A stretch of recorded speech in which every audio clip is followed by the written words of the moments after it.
कहानी शुरू होती है एक रेगिस्तान को दिखाते हुए। बहुत से लोग यहाँ पर इलीगली कुछ नायाब मकड़ियों को पकड़ने के लिए आए थे। ये जहरीली मकड़ियाँ हर जगह से नहीं मिलती। इन्हें पकड़ना या पालना इलीगल था और इलीगली ही इन्हें बेचने पे इन लोगों को बहुत से पैसे मिलने वाले थे। काफी देर ये लोग सहरा में इधर उधर फेरते हैं और आखिर फिर इस ग्रुप के एक आदमी को एक पत्थर के नीचे इन मकड़ियों का खैर नजर आ ही जाता है। वो आवाज लगाकर अपने साथियों को मकड़ियों के मिलने के बारे में बता चुका था। सभी एक्साइटेड होकर भागते हुए यहाँ पे आते हैं। रेत में बनी इस सिंक होल में ये मकड़ियों के घर के अंदर ये एक खास किस्म का स्प्रे करते हैं। तो उसके कुछ देर बाद ही धड़ाधड़ वो काली मकड़ियां अपने होल से बाहर निकलने लगी थी। इन मकड़ियों में से एक मकड़ी इन्हीं के ग्रुप के एक साथी के ऊपर हमला कर देती है, जिस मकड़ी के काटते ही वो बुरी तरह तड़पने लगा था। ये ग्रुप वाले अपने साथी को बचाने के बजाय यहाँ मकड़ियां जमा करते रहते हैं, जिसके बाद वो अपने तड़पते हुए साथी को मार कर यहाँ से जा चुके थे। सीन के ठोकर हमें फ्रांस में केलब नामी एक लड़के को दिखाया जाता है। केलब इस टाइम चोर मार्केट में था, जहाँ लोग अपना चोरी किया हुआ सामान बेचा करते थे। ऐसे हम अंदाजा लगा सकते हैं कि वो भी एक चोर ही है। यहाँ वो अपना चोरी किया हुआ सामान बेचने के बदले डीलर से कुछ कीमती ज्वेलरी खरीदने की बात कहता है। ज्वेलरी खरीदने के बाद केलब को इसी शॉप पे वो स्पाइडर भी नजर आ जाती है, जिसे पिछले सीन में उन आदमियों ने सेहरा से पकड़ा था। केलब जिससे कीड़े पकौड़े पालने में बहुत इंटरेस्ट था, वो इस मकड़ी को देखते ही समझ जाता है कि ये जरूर बहुत नायाब है, इसीलिए वो इस मकड़ी को भी खरीद चुका था। ये सब खरीदने के बाद केलब अब अपनी बिल्डिंग में आ चुका था। उसका फ्लैट काफी ज्यादा खराब हालत में था, जिसे उसकी बहन ठीक कर रही थी। हमें पता चलता है कि कुछ ही टाइम पहले केलब की मॉम की डेथ हो चुकी है, जिसके बाद से वो और उसकी सिस्टर यहाँ अकेले रहती हैं। केलब अपना सामान अपने रूम में रखने के बाद नीचे स्टोर में आ जाता है, जहाँ उसने बहुत से शूज रखे थे। वो यहाँ जूते ही चेक कर रहा था, कितने में उसका फ्रेंड एक साइकिल चुरा कर ले आता है। केलब खुद भी एक चोर था, लेकिन वो अपने दोस्त की स्टोरी पे बहुत गुस्सा हुआ, क्योंकि उन्होंने डिसाइड कर लिया था कि अब से वो कोई गलत काम नहीं करेंगे। वो चोरी चकारी छोड़कर अपना बिजनेस करेंगे और ईमानदारी से पैसा कमाएंगे। अभी भी उसे काफी सारे जूतों के ऑर्डर मिले थे। वो अपने ऑर्डर कलेक्ट कर रहा था कि तब वो दिखता है कि एक कस्टमर का शू बॉक्स खराब हो गया है। खराब शू बॉक्स के अंदर तो ऑर्डर नहीं दे सकता था, इसीलिए वो घर से एक नया शू बॉक्स लेने जाता है। घर आते ही वो दिखता है कि उसके रूम की इलेक्ट्रिसिटी बंद, और ये देख उसका दिमाग खराब हो जाता है कि रूम की लाइट्स बंद करना समझो एक बहुत बड़ा जुर्म था, क्योंकि वहाँ उसने बहुत से इंसेक्ट्स यानी कीड़े मकोड़े पाले थे जो बिना लाइट के कम टेम्परेचर में मर जाते। केलब अपने सिस्टर से कहता है, यार तुम ये सब क्यों करती हो, क्या जरूरत थी मेरी रूम की लाइट बंद करने की। जब आपने वो कहती है, तुम्हें पता है इलेक्ट्रिसिटी बिल्स कितने आ रही है, सारी लाइट्स तुम्हारे कमरे में ऑन रहती हैं, बिल्स कौन देगा, कहाँ से पैसे आएंगे, कुछ सोचा है तुमने, वैसे भी ये कीड़े मकोड़े हमें कुछ नहीं देने वाले। जब आपने अपनी बहन से कहता है, यार सोचा था मैंने अपने जूतों का बिजनेस स्टार्ट किया है, वहाँ से पैसे आएंगे, हम सब मैनेज कर लेंगे। लेकिन उस बहन को उसकी बातों पर कोई एतबार नहीं था। केलब अब अपने रूम की लाइट ऑफ करता है और अपने सभी इंसेक्ट्स को चेक करता है। वो यहाँ अपनी नई लाई हुई मकड़ी को भी एडजस्ट करने की कोशिश करता है, लेकिन उसके लिए यहाँ कोई खास जगह नहीं थी, इसलिए अब जो टूटा शू बॉक्स उसके हाथ में था, केलब उसी के अंदर उस मकड़ी को रख चुका था। ये सब करने के बाद वो चला जाता है अपनी मॉम की फ्रेंड की पार्टी में। अपनी मॉम के पढ़ने के बाद वो इन्हें अपनी मॉम ही समझता था। ये लेडी भी केलब से बहुत प्यार करती थी, और आज जो केलब ने इयररिंग्स खरीदे थे वो भी इन्हीं के लिए थे। वो केलब से कहती है, तुम सुधर रहे हो, अच्छी बात है, अगर तुम्हारी मॉम आज जिंदा होती तो वो बहुत खुश होती। खैर ये लोग अब मस्ती करते हैं, डांस करते हैं, और रात में केलब वापस घर आ जाता है। अब जैसे ही वो स्पाइडर उस मकड़ी को देखने के लिए शू बॉक्स खोलता है, तो मकड़ी उसमें थी ही नहीं। उसे लगा कि वो मकड़ी भाग गई होगी, और ये सोचकर उसे दुख भी हुआ, क्योंकि उसने काफी ज्यादा पैसे देकर वो मकड़ी खरीदी थी, और इससे भी बड़ी बात है वो बहुत ही नया, बहुत ही रेयर थी। फिर अब वो इसी बॉक्स में रखे हुए शूज को उठाकर नया बॉक्स में पैक करता है और अपने कस्टमर को ऑर्डर डिलीवर करने के लिए बिल्डिंग के नीचे आ जाता है।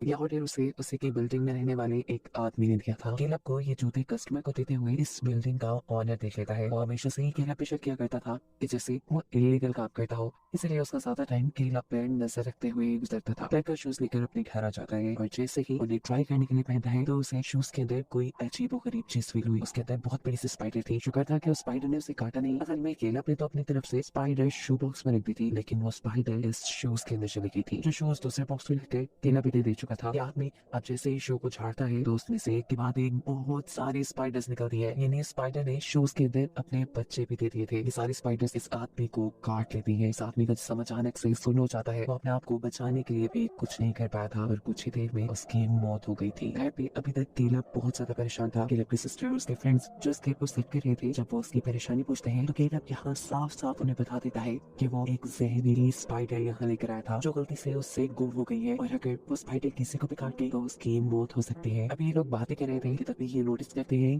कि जिस आदमी को केलप ने वो शूज बेचे हैं उस आदमी के अपार्टमेंट के बाहर उसका डॉग जोर जोर से भौंक रहा है। ये चेक करने के लिए उसके घर जाकर दरवाजा नॉक करते हैं, लेकिन बाहर बार दरवाजा नॉक करने पर भी वो आदमी कोई रिस्पॉन्ड नहीं कर रहा था। शोर से आसपास के लोग भी इकट्ठे हो जाते हैं पर वो आदमी दरवाजा नहीं खोलता। ये लोग अब पुलिस को यहाँ बुला चुके थे। पुलिस जैसे ही दरवाजा खोल के अंदर जाती है तो इन्हें उस आदमी की डेड बॉडी मिल रही थी। पुलिस जैसे ही दरवाजा खोल के अंदर जाती है तो सामने उस आदमी की डेड बॉडी पड़ी थी, जिसे देखकर सभी घबरा चुके थे। इस बिल्डिंग का ओनर जिसने केलप को इस आदमी को शूज देते हुए देखा था वो पुलिस से गुस्से में कहता है कि जरूर केलप ने उसे कोई ड्रग दी है जिसकी ओवरडोज से वो मारा गया, पर ऐसे कोई बात नहीं थी। पुलिस बताती है कि उसकी मौत जहरीले स्पाइडर्स के काटने से हुई है। 5 से 10 मिनट के अंदर अंदर इस पूरी बिल्डिंग पर कर्फ्यू लगा दिया जाता है, यानी पुलिस ने इस पूरी बिल्डिंग को सील कर दिया है। अब ना तो किसी को इस बिल्डिंग के अंदर आने की इजाजत है ना ही बाहर जाने की। और ये बात जानकर सभी लोग गुस्से में आ चुके थे कि बहुत से लोग तो यहाँ रहते भी नहीं थे। इनकट होकर हम इसी बिल्डिंग में एक सफाई करने वाली लेडी को देखते हैं। जिस वक्त वो आटे की सफाई कर रही थी अचानक उसे वहाँ पे बहुत से स्पाइडर्स और स्पाइडर वेब यानी जाले नजर आते हैं। वो अपनी गॉड से स्प्रे निकालती है और इन सारे स्पाइडर्स को यहाँ मारना शुरू कर देती है। लेकिन देखते ही देखते एक बहुत बड़े साइज का स्पाइडर उसके मुंह पे हमला कर चुका था। हमले के बाद उस औरत के साथ क्या हुआ ये नहीं दिखाया गया। यहाँ केलप की बहन जब वॉशरूम में थी तब वेंटिलेशन के अंदर से भी बहुत सी मकड़ियां निकल आती है। इस मकड़ी को देखकर वो इतना ज्यादा घबरा जाती है कि जोर से चीख मारती है। यहाँ उसकी हेल्प करने के लिए उसके दोस्त आते हैं। वो उसे वॉशरूम से बाहर निकाल चुके थे। लड़का पहले इस बड़ी से स्पाइडर को पकड़ना चाहता, लेकिन जब वो इस सब में कामयाब नहीं हुआ तब वो स्पाइडर को मार देता है। ये लोग वेंटिलेशन का पाइप खोलते हैं तो वहाँ बहुत सारी स्पाइडर्स थी जो देखते ही देखते वहाँ फैलने लगी थी। इससे पहले कि वो वॉशरूम से निकलकर पूरे अपार्टमेंट में फैल जाती, ये लोग वॉशरूम को सील कर देते हैं। ये हैरान था, वो इन्हें बताता है कि ये सेरा की मकड़ियां हैं। कम टेम्परेचर में इनका बच्चे देना तो दूर इनका जिंदा रहना भी मुश्किल था, लेकिन पता नहीं कैसे उसने इतने बच्चे दे दिए। अब ये सब डिसाइड करते हैं कि ये तो यहाँ रहे तो मर जाएंगे, इन्हें किसी तरह इस बिल्डिंग से बाहर निकलना होगा। पर केलप यहाँ से जाने को तैयार नहीं था। वो कहता है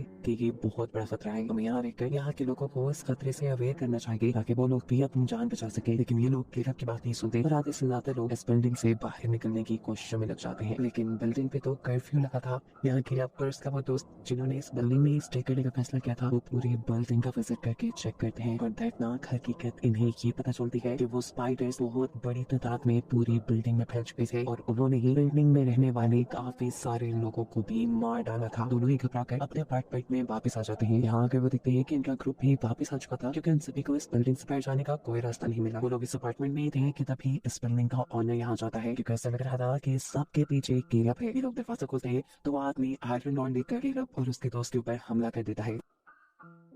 वो पुलिस को ये प्रूफ देना चाहता था कि सबके पीछे केलप है, इसलिए वो उनकी घर की तलाशी लेने वाला था। ऐसे में वो केलप के रूम के साथ साथ वो वॉशरूम में खोल देता है जिसमें बहुत सी स्पाइडर्स थी। उन स्पाइडर्स को बाहर निकलता हुआ देखकर ये लोग अपनी जान बचा कर इस अपार्टमेंट से बाहर आकर इस अपार्टमेंट को लॉक कर देते हैं क्योंकि वो भी अब खतरे से खाली नहीं रहा था। अपार्टमेंट के अंदर जो लड़का गया था ये स्पाइडर्स अब उसे भी मार चुकी थी और उसकी मौत देखकर ये सभी बहुत ज्यादा घबराए हुए थे। यहाँ केलप को याद आता है कि इस बिल्डिंग से बाहर निकलने का एक रास्ता पार्किंग लॉट भी है, लेकिन जब ये लोग पार्किंग लॉट की तरफ जाते हैं तो वहाँ पर भी बहुत बड़े बड़े स्पाइडर्स ने अपने जाले बनाए हुए थे। इन्हें अगर इस जगह से बाहर जाना था तो लाइट ऑन रखनी थी, लेकिन पार्किंग लॉट की लाइट के तो सेंसर्स थे, वहाँ से जो कोई भी गुजरता था तो लाइट सिर्फ 1 मिनट के लिए ऑन रहती थी। लाइट ऑन करके ये लोग बिना आग के तेजी से आगे बढ़ने की कोशिश करते हैं, लेकिन इस सब में केलप की सिस्टर पीछे रह जाती है। इससे पहले कि स्पाइडर्स उसे काट लेती उसके पास एक लाइटर था जो जलाकर वो यहाँ से आगे आने में कामयाब हो चुकी थी। बेसमेंट के दरवाजे तक पहुंचते पे इन्हें पता चलता है कि ये दरवाजा भी सील था। ये लोग बहुत खटखटाते हैं लेकिन पुलिस उनके लिए ये दरवाजा नहीं खोलती।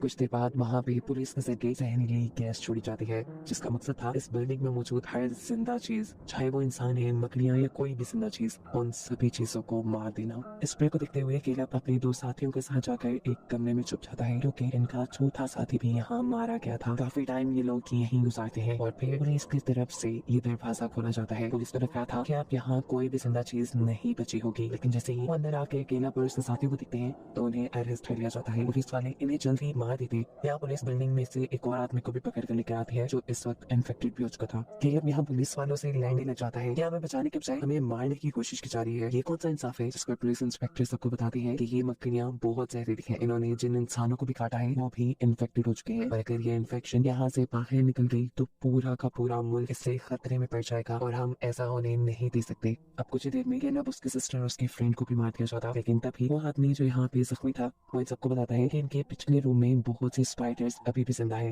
वो उन लोगों से कहता है कि तुम लोग इन्फेक्टेड नहीं हो, तुम लोग अपनी जान बचाते यहाँ से बाहर जा सकते हो और ऐसे दुनिया को भी कोई खतरा नहीं होगा। वो उनकी मदद करने को यहाँ इसलिए तैयार था क्योंकि वो खुद मरने वाला था। यहाँ वो पुलिस को चकमा देते हुए वो दरवाजा खोल देता है जिसके अंदर बहुत सी मकड़ियाँ थी। इनका साइज इतना बड़ा था जैसे एक डॉग का साइज। इनके बाहर निकलते ही पुलिस और सोल्जर सभी इनके ऊपर गोलियां चलाना शुरू कर देते हैं। कोई इनके ऊपर जहरीला स्प्रे कर रहा था तो कोई इन्हें मार रहा था। जिस वक्त पुलिस वाले इनको मारने में बिजी थे, कैलब उसकी बहन और उसकी फ्रेंड यहाँ से निकलने में कामयाब हो जाते हैं। बाहर बहुत सी वैन्स खड़ी थी जिसमें से एक वैन में ये लोग बैठ चुके थे। हालांकि उनकी इस वैन के आगे भी एक स्पाइडर आ जाता है, लेकिन ये उसे कुचलते हुए आगे बढ़ जाते हैं। जिसके बाद अब सीन कट होता है और हमें कुछ ऐसे बाद का सीन दिखाया जा रहा है। पता चला है कि कैलब, उसकी सिस्टर और उसकी फ्रेंड वहाँ से जिंदा बचने में कामयाब हो गए थे, लेकिन अब आज गवर्नमेंट उनकी उस बिल्डिंग को तबाह कर रही थी जहाँ उन्होंने पूरा बचपन गुजारा था। हम देखते हैं कि कैलब के पास अभी भी सीक्रेटली एक स्पाइडर मौजूद है जिसे उसने सबसे छुपा कर बहुत ही ख्याल से रखा हुआ था, और इसको ही दिखाते हुए कहानी यहाँ खत्म हो जाती है।